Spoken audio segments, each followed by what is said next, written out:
Nhà em đã dùng cái viên này rất nhiều thời gian nay rồi. Thì thấy nó hay ở cái chỗ này nữa các bác ạ. Nó có 2 chủng enzyme và một vỏ dứa. Cái hay nữa là nó có thể loại được những cái tạp chất bẩn đấy riêng rẽ ra, tạo thêm cái mùi hương trong cái 7 ngày. Một ngày thơm nó đã sướng rồi, bây giờ 7 ngày thơm, 7 ngày sạch sẽ, 7 ngày thơm tho, còn cái gì phải lo nữa các bạn.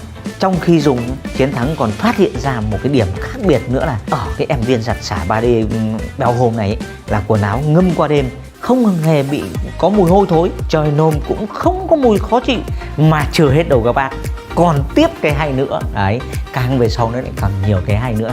Em giới thiệu các bác, cái viên giặt 3D Bell Home này nó có một cái công nghệ gọi là lá sen đấy, nó phủ trên toàn bề mặt của vải, nó giúp cho là không những tỏa mùi hương thơm đấy, mà nó lại còn giúp cho quần áo chống nhăn, chống xước đấy, chống bạc màu, mà lại càng giặt nó lại càng sáng ra thì mới hay gì được các bạn. Sản phẩm đã được kiểm nghiệm trực tiếp và đạt tiêu chí cao trên vải lụa Hà Đông với gốc tơ tằm thiên nhiên, khó tính, không phải viên giặt xả 3D nào cũng dùng được đâu. Mà em nói thật các bác ấy, bọn em đây hay đi sự kiện rồi quay hình phải mặc áo vest, nhà nhất là các chị em toàn đồ hàng hiệu, tự nhiên giặt bây giờ vừa mua nói thật sự rẻ nhất mấy triệu một cái váy về xong mai nó nhăn, thế là thôi bỏ, có phải chán không các bạn.